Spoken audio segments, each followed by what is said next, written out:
I think it's silly when we as leaders or builders, especially if you're an entrepreneur, especially if you're building something and you're learning these mistakes, and you somehow think that the way you protect your business is by not helping anybody else. It blows me away. To me, there is, like karma is real, and the more you help others, it goes around. What goes around does truly come around. And it's interesting because this is where I think people make the mistake, not understanding what an inbound sales tactic is. And it sounds like a lot of what you teach and train, the follow-up, right? Because the reality is the follow-up should be a process of establishing relationship and trust, not pushing somebody into moving into a decision they're not comfortable to make. Yeah, absolutely. And like when it comes to follow-up, I find that a lot of people just have a fear of the idea of it. Follow-up is like bad. I'm not going to do it. If someone didn't say yes in their first conversation, we're going to leave it at that. I'm going to trust that they're going to come back when they're ready. People don't do that. People get busy. So I like to share the story. And this is something that probably the greatest value I've gotten from my dentist, other than having fairly clean teeth, is I went to the dentist, and I remember this like it was yesterday, and they were giving me a hard time about flossing.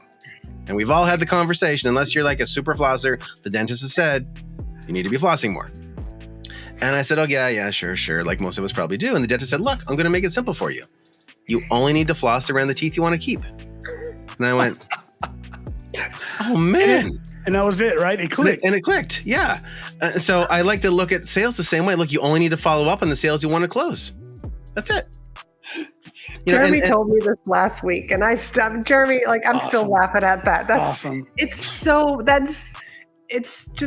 perfect. It's just a perfect comment. So what do you think it is, Jeremy? Do you think it's the fear of the denial, the fear of, don't call me anymore, that feeling that you're not liked, right? And this is where it's a whole nother conversation. Or is it just that there is a lack of true training and like skills actually being tossed, given down, passed in from other leaders? This is one of the things I do really strongly believe that we have a lack of. I think there's a lack of mentorship in companies today. It just doesn't exist. Not because people don't want to be. It's just the way we're built now. People don't stay with jobs very long. It's just the way it is. But where do you think the gap is with individuals who are messing this up? Because I know the stats are nuts. It's like 70-something%. Like that's where the deal is. It's in the follow-up. It's in nothing else. It's in the follow-up. Yeah. So there's a couple of things. One is sometimes you get salespeople that are really experienced and they feel like they're above the outreach. So this is more so if you're asking them someone to do like cold outreach and not necessarily follow up, but they also feel like their time, and I am guilty of this as well. I'm not going to pretend that I'm not. I would love to spend my time face-to-face or virtually video-to-video or even voice-to-voice with a prospect that I can close in the moment. My least favorite thing in the world is doing the follow-up calls because I get fired up by people. I get fired up by the connection. So there's that group of, we would say more of an account executive type mindset, and they don't want to do the follow-up process. They don't want to do that outreach, and they'd love to automate it if they could. There's another group, though, that I feel like have a really hard time separating a rejection of the product or service versus a rejection of themselves. And so if somebody says no, and if I go way back to the door knocking days, which I did very little of in full transparency, but in the door knocking space, it's easy to get the door shut on you and just, cut yourself down. Feel like, you know what, this isn't good. I'm not good at it. And you're not getting the rejection in the form that it should, which is based on the product. You're getting the rejection as like someone just shut the door, slammed the door in my face. It's me they don't like. And that's the story. And so in the context of your question about are we missing training? Absolutely. Because the proper training will show you, not 100%, but how to more effectively separate a product rejection from a personal rejection. Yeah. And when you do that, then it just becomes a process and hey, I'm going to get 99 no's to every one yes, or hopefully it's only 9 no's to every one yes. But like to show that I was actually back when I first started my consulting business back in 2014, I guess, I went through a program and I was told by the person running the program, we're in person, we're going to go down to this restaurant and you are not allowed to leave the event. This is like 8 p.m. or 10 p.m. at night. You're not allowed to leave until you've pitched your product and gotten 10 no's. And I went, oh, that's different. Okay. Yep. And you know what? Come 2 a.m., I had to leave and I hadn't gotten my 10 no's because I was looking for the no's, not the yeses.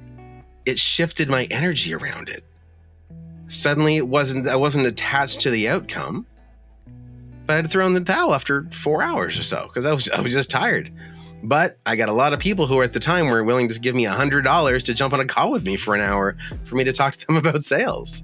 Love it. And it's just that shift, right? If we make it not about that attachment to the outcome, it doesn't make us any less of a person if somebody says no. Yeah. But we have that attachment that we need to separate and say, hey, there is a process, there's statistics for a reason. Even hosting a webinar, if you're probably going to close 10% of the people that see the offer. The other 90% of the people don't hate you. They just didn't feel like they needed it, or they didn't stay till the end or whatever, right? There's all these reasons, but we have to make them about ourselves because we're very self-centered and not always in a negative way, but our world does revolve around us.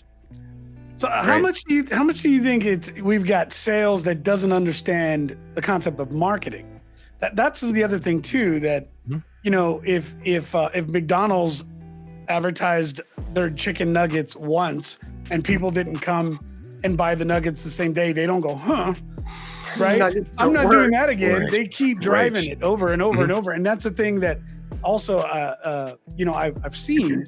And where have you seen that, where there's a real disconnect between the person who is bringing that product or service to the market and really understanding the concept of marketing themselves, the message, and that frequency that is required?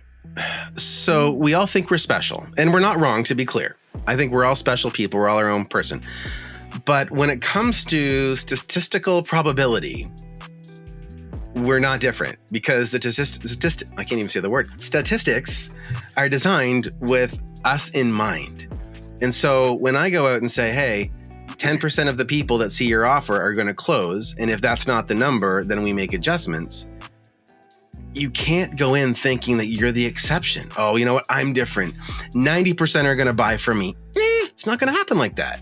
And if we go into these things thinking about the process, the sales process, and not going, I'm special, what I have is so amazing, everybody's going to want it. Like, they might want it. But statistically, there are problems that will happen between the message you send out and the message that is received that create a 90% gap in who's ready to say yes today. And it's not you as a person, it's just what happens in the process. And it could be the person's where they are in the buying cycle. They might not need it today, they might need it next week, right? Or it might be, some of the language you use in the offer isn't on point.